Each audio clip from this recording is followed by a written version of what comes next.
Hello everybody and welcome back to another episode of Super Robot Tyson J. Now there's nothing you need to do in regards to secrets again for this stage, so it'll be alright in regards to that. Now this stage is, I guess, relatively simple. It's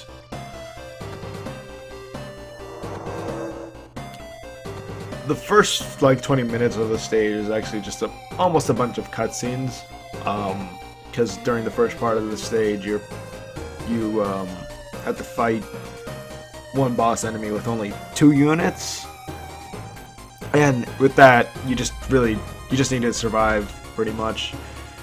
And well, I'll talk about the rest of the stage once we actually get to that. But hey, it looks like we met up with this person called Nelly, and it appears she has a brain. I don't know if you mentioned it yet, but Nelly brain looks a bit different.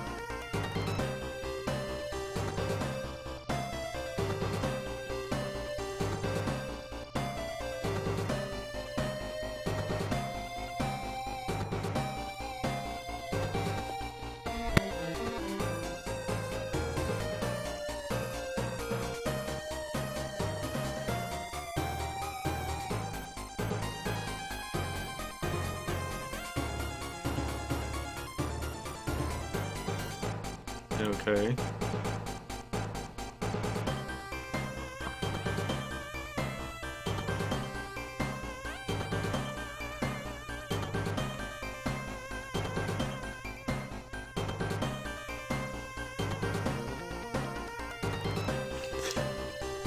And well, this is kind of interesting here. Like you don't see this very often, but it actually shows their, I guess, full body portraits. I'm not exactly sure what would be the correct term here, but I guess I can kind of see why they didn't do this all the time, because the text can be a bit difficult to read. I mean, it's a little harder to read than it is without those images in the background, but I think the reason why they didn't do that is because they didn't want to waste too much space putting too many of those like full body portraits into the game, is what I would think. Because I imagine this game is one of the bigger Game Boy Advance games on the system, because this came out during the end of the Game Boy Advance's life cycle at the, what is it, 2006, I believe it was. Yeah, in 2006, that was the year where the last few games of the Game Boy Advance were coming out.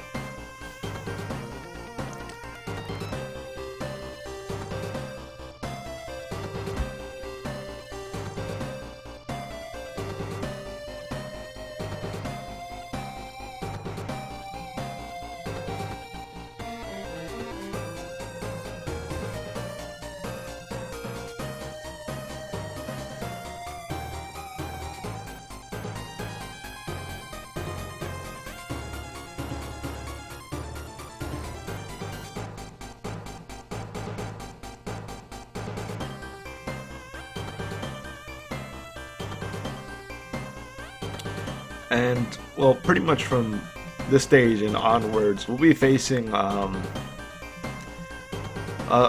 lot more difficult enemies. There'll be a lot more bosses in each of the stages, and well, they'll just be more difficult overall. And I guess this and the next stage is where that's really evident. Felt like I said that. I felt like I said something incorrectly. But anyway.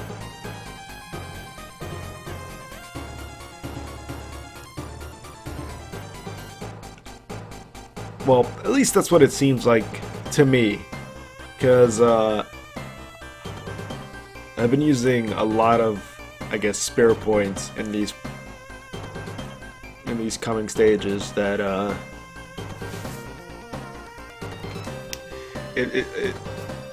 I feel the game sort of ramping up in it's difficult. I feel the game becoming more difficult, which, you know, it's kind of obvious, but not obvious, but expected is what I'm looking for.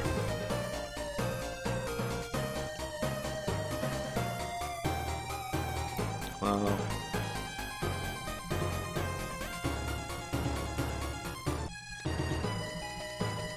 Oh yeah, it looks like Lassie and Cannon have something going on. I guess we didn't see any of that sort of development going on. I guess that's because of the route we took, but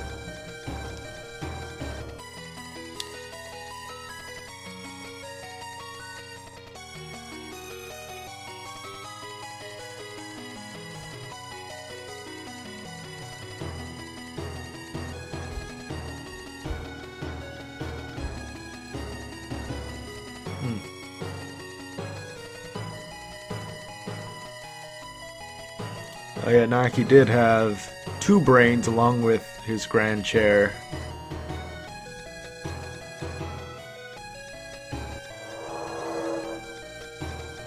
Looks like Hime really likes you.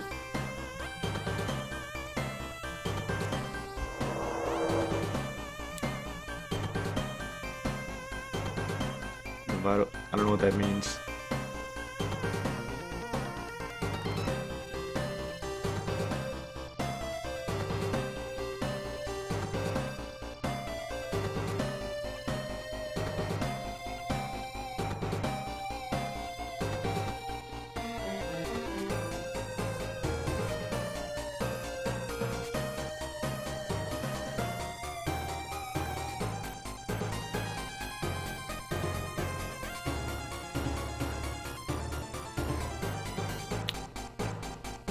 Oh yeah. Oh, what's going on?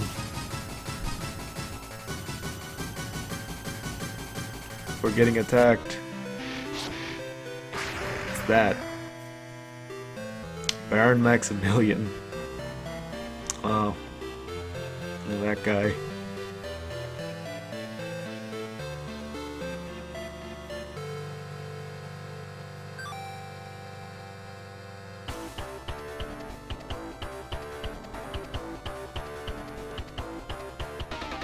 Barons.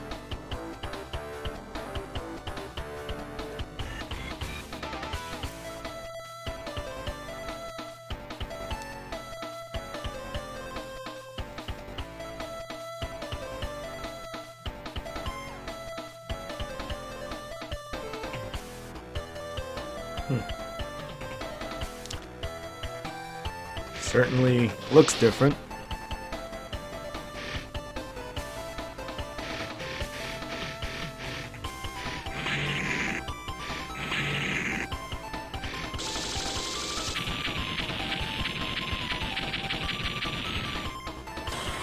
Darn.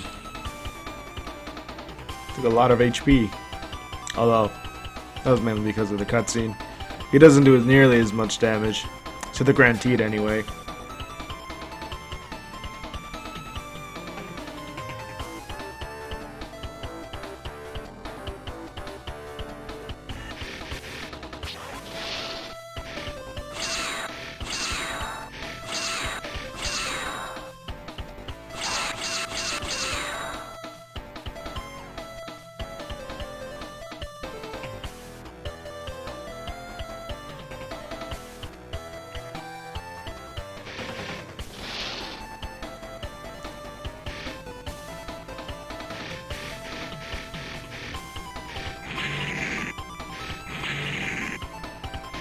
Oh no, you brain.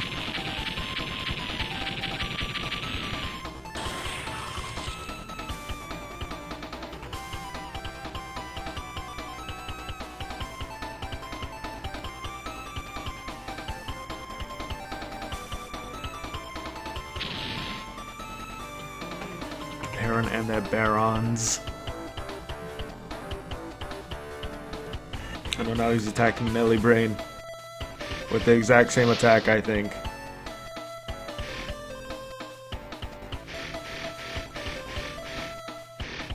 Yep, and that brain certainly looks different than all the other ones.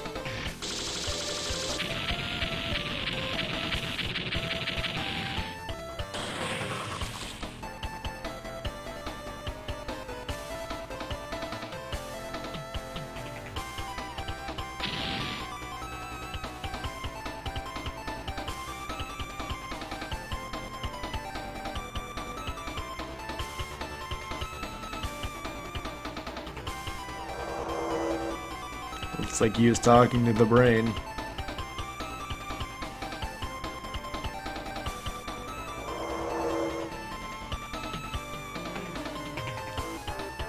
Well then.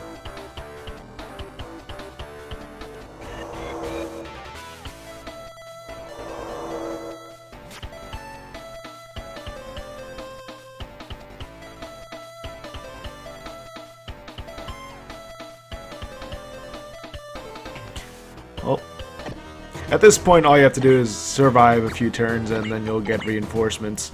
I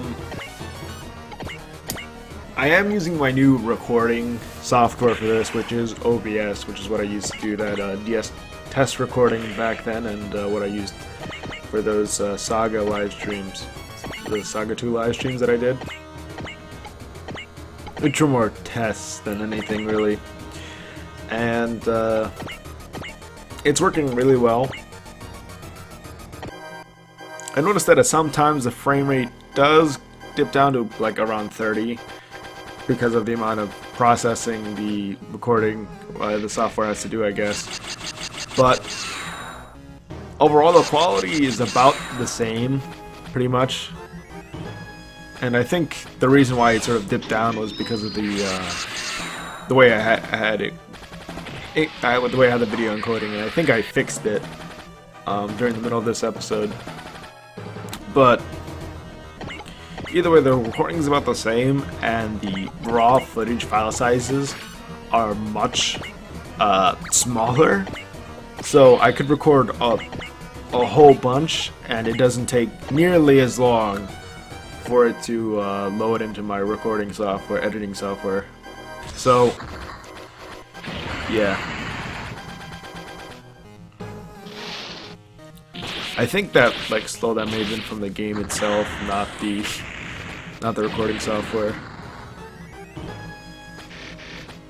Yeah. Oh yeah. This is what happens when you have a barrier, and you take no damage from the attack. You just take it and you give no shits. I love it.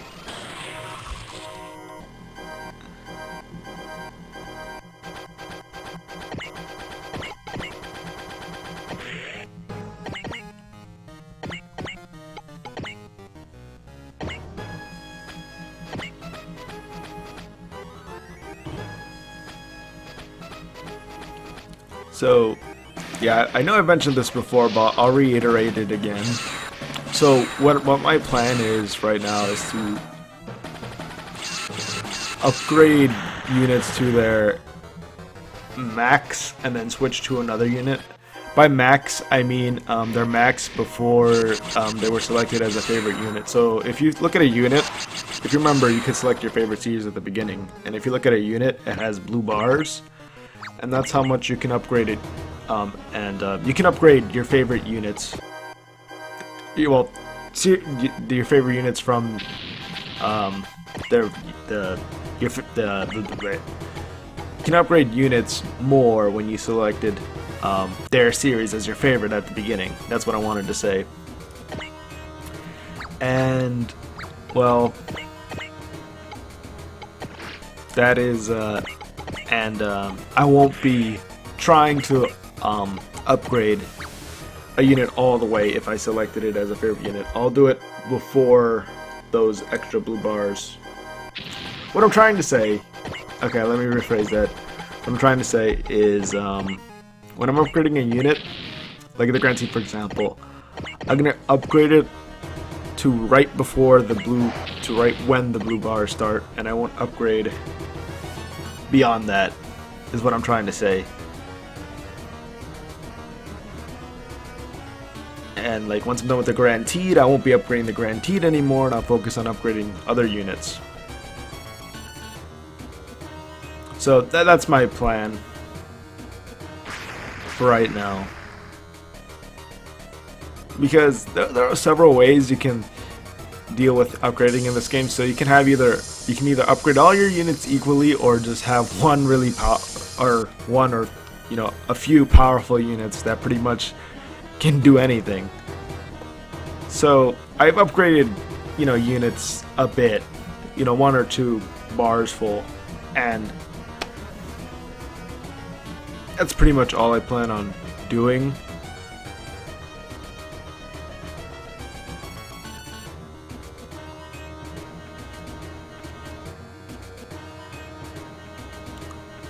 For the units that I don't use too much, that are just there, like the units that I use to repair and, you know, recover energy, like I won't upgrade them too much. Or they won't be like the first I would want to upgrade anyway. But anyway, the Barons retreated. And what's going on over there? Nelly. Hey, it's blue like you, Brain. Oh. I guess they fused with Nelly Brain. Weird. Hey, we can fly.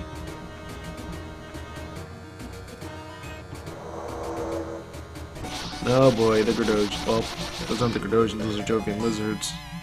Oh, along with Gredosian. I meant units, okay.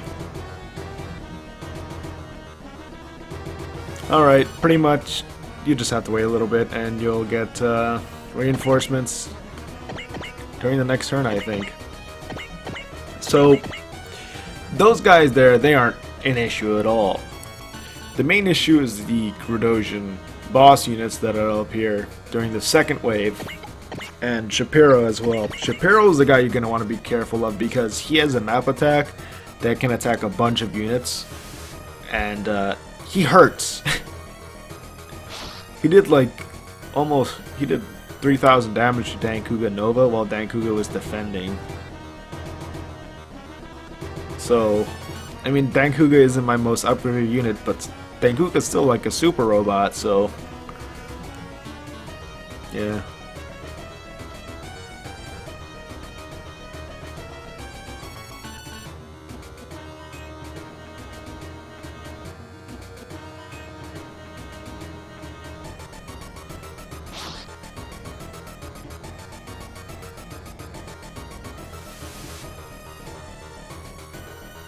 Alright.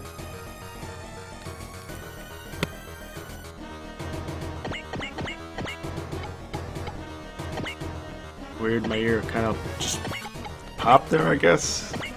It's heard like a weird, like screeching sound. I don't know. Pretty odd.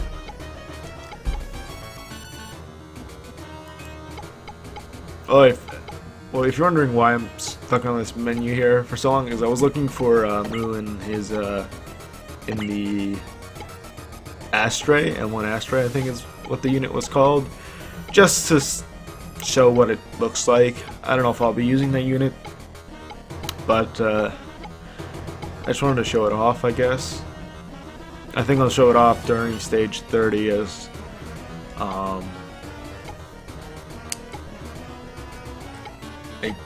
as I didn't want to have him out on stage 29, which is a stage after this one, because of what happens during that stage.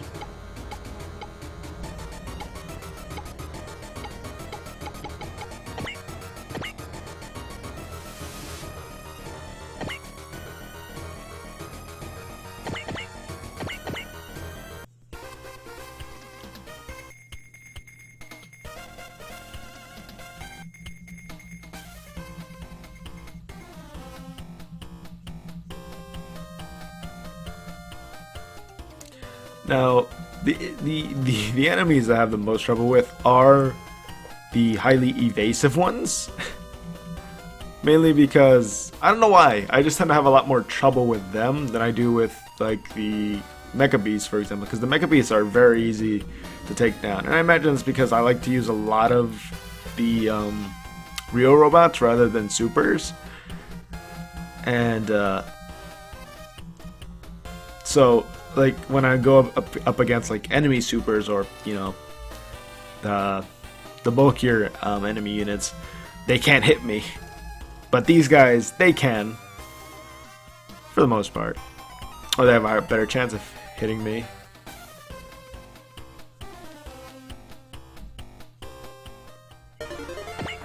Yeah, I think the best way to think of the Nelly Brain is just the U-Brain with better stats. Shapiro and his eye makeup.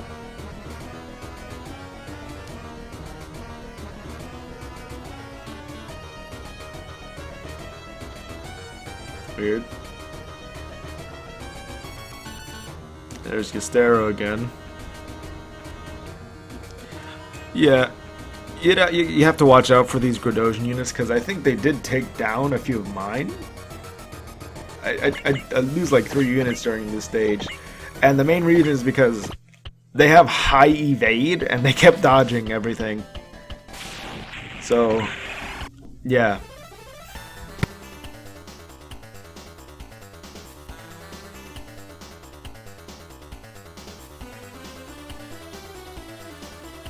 Hello, well, sorry, that's the force of habit. I keep doing that. Whenever I have to stop my post commentary and come back, instead of just like coming back where I left off, I end up saying like, hello everybody, and that's just the force of habit, I guess.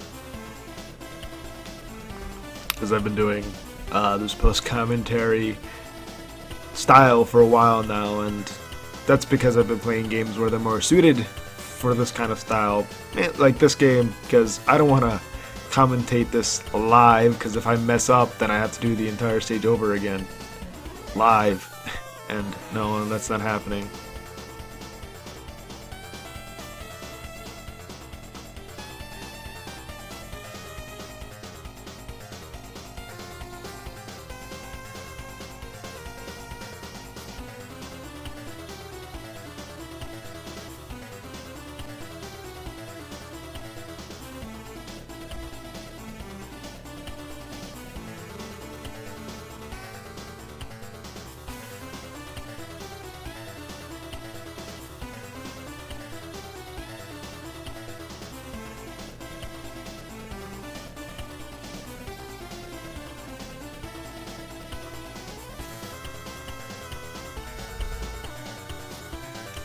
Yeah, those Gradosian boss units, they're a bit of a hassle because of their high evade.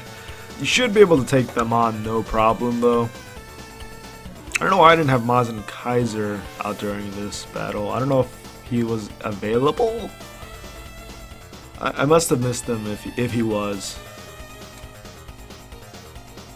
But look at the Grand Teed. Oh, look at him take down everybody. Ugh. Yeah, that's what you can do with the Grand Teed if you upgrade him a lot. If you wanted to, like, I think that's what I did in my first playthrough, is I upgraded the Grand Teed. I just focused on him and I just had him go out and attack, just kill everything. Well, the Mook units anyway. He would like one-shot like most of the Mook units.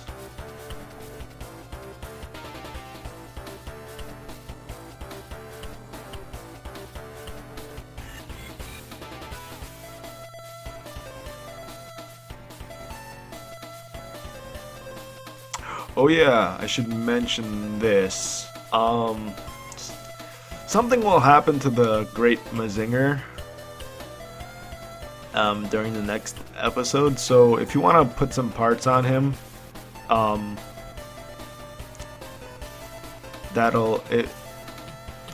if you remember that part exploit that I told you that I talked about earlier, then you're probably going to want to put some good parts on the Great Mazinger, because I think it'll work for him. And if you're wondering what it is, essentially is some units, when they leave and then come back, and like they get a bit of an upgrade, like the parts go back into your inventory. Usually this happens when they have less upgrade slots. I'm not entirely sure if this will happen with the Great Mazinger, but if they have like less upgrade slots or become a new unit entirely, the parts that they had before get de-equipped and get back and are put back in your inventory, but the game doesn't actually count it as those parts being de-equipped, so technically they're still on the unit. So you can get like ridiculous stat buffs on certain units when they switch. So if you want to make use of that, then make sure you put on some parts that you want on the Great Mazinger at the end of the stage. And like I said, I'm not entirely sure if the Great Mazinger can take advantage of that. I know a few units can. One of them is the Lazener, Mazinger Z, Tamaz, and Kaiser. And I think the Grand Teed as well.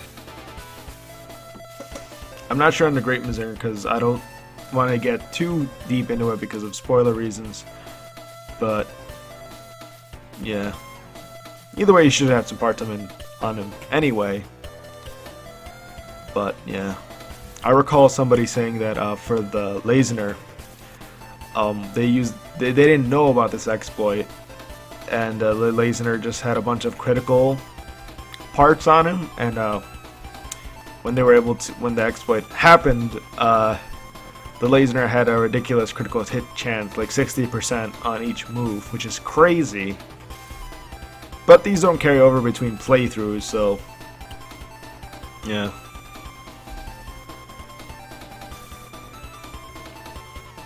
Here's the Nadesco's map attack. It's a great. Does a decent amount of damage too. Maybe worth it just to upgrade Nadesco's attack just for that move alone. Oh yeah, but if you feel a unit's not doing enough damage with like a range attack or melee attack, then it may be worth, instead of when you're getting the pilot points, it may be worth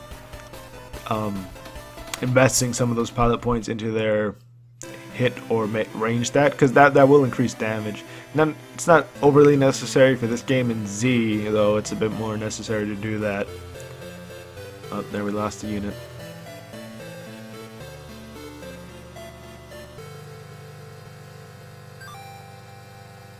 I miss that guy right there. I miss so many times. It wasn't even funny.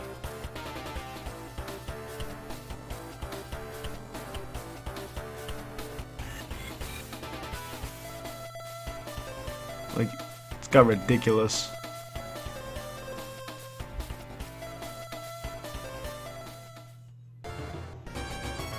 There's Shapiro. Although his sprite for his unit is kind of ugly, to be honest. It's one of the worst sprites, in my opinion, out of the entire game, Shapiro's unit.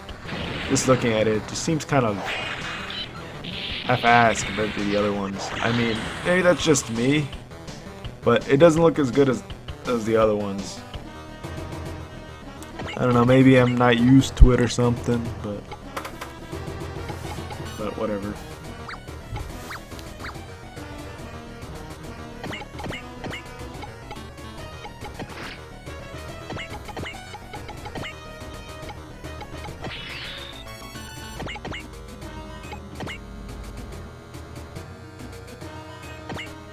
Oh yeah, Shapiro also has a lot of HP, but you should be able to handle that with your units that have Valor and all that. Although the problem with that during this stage is that you needed to use a lot of your spirit points beforehand in order to actually hit these highly evasive units. So yeah, but there aren't any other waves after this one, so feel free to go all out on Shapiro and these last few units here. Should have no problem at all.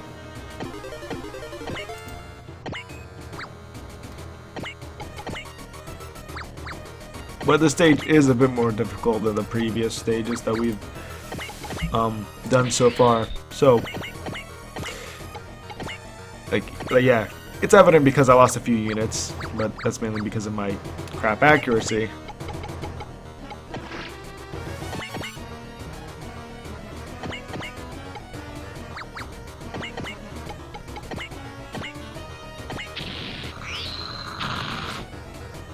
There we go. All we have left is that warship and Shapiro.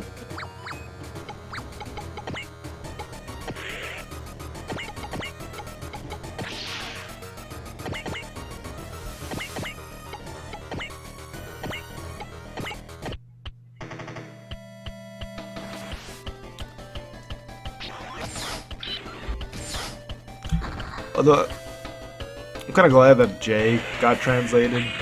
Although all Super Robot Wars Taisen games get translated, I'm glad that J was the one that actually got a fan translation in English, because it is a good starting point to get into the series, because it shows you the basic commands, and like the menus stay pretty much the same throughout the game. So like once you played one of them, you can pretty much know the menus for the rest of them, excluding spin-offs, of course. Some spin-offs anyway. It'll take you a little bit to get used to what some spirits could be, or like what some spirits are. You'll figure out like what they are eventually, like in Japanese. You know, when you're playing the Japanese version of the game.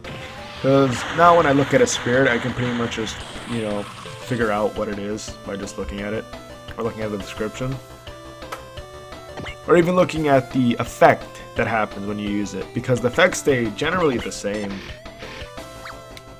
between games. J uses they're a bit different, but in the later games, the effects for using the spirit commands are pretty much the same. And there are a bunch of online translations of the menus in some of the later games, so if you're having trouble with like Z2 or something, playing that in Japanese, you can just look up some stuff. But even though there are English patches for Z2 for the menus, I wouldn't recommend using that for Z2 though. Z2.2 I wouldn't recommend using the English patch for that, because that's glitchy. I've had points where some moves, if I would use them, they would outright crash the game. Like, I was able to beat the game with the English patch, but if you played Z2.1 with the English patch, you should be able to play Z2.2 just fine without it. In my opinion.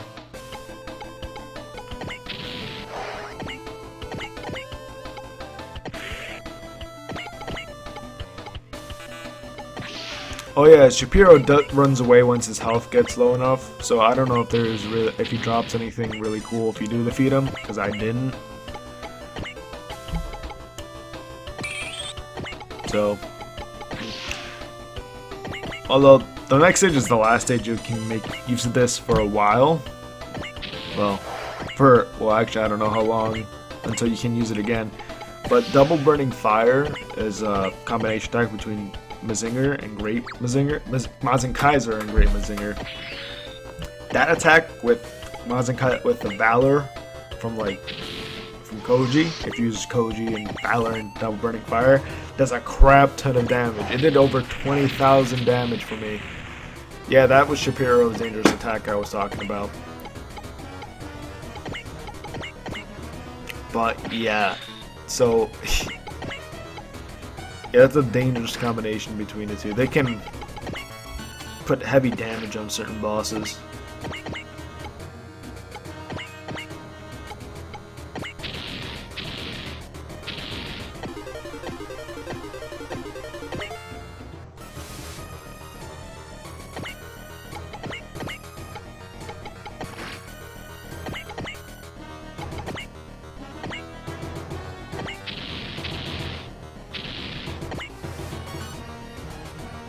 Well, see you later, Shapiro. Oh yeah, in games, when they ask me for a last name, like after I put in Jackarin as a first name, or just as a name in general, and ask for a last name, I put Fujiwara, and that isn't because of like Shinobu here. I didn't even know Shinobu's last name was Fujiwara until this episode here, and I found that kind of funny. I got Fujiwara from Jackarin's Wikipedia page. I was like, hey, this kind of works after Jackarin, why not use that when games ask me for a last name? And well, that happened. So, just a coincidence that, I guess, that those two things happen to be the same.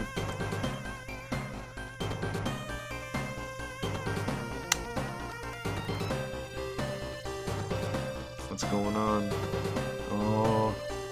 Oh, can't handle this. I'm too immature. I gotta close my eyes and laugh. What? No. I wouldn't say be embarrassed, but whatever.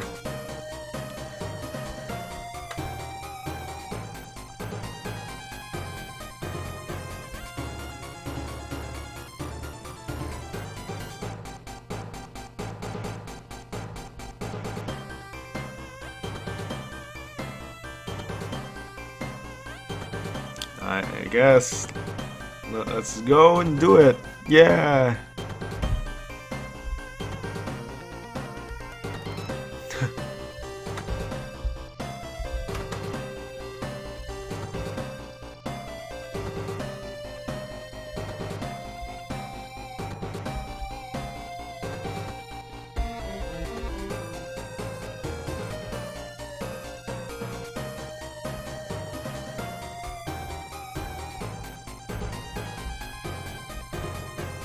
I guess.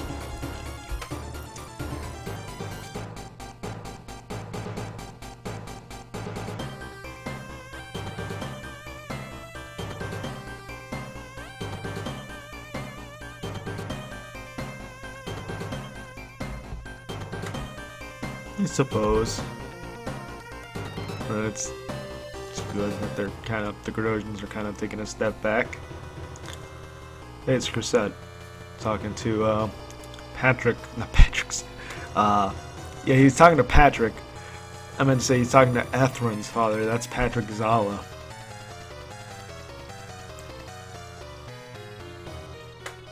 And it seems they're doing something behind Counselor Klein's back. And, well, we don't know what their plan is. Well, I don't know anyway. I don't remember. It's been years since I've last fully completed J. Operation Spit Break.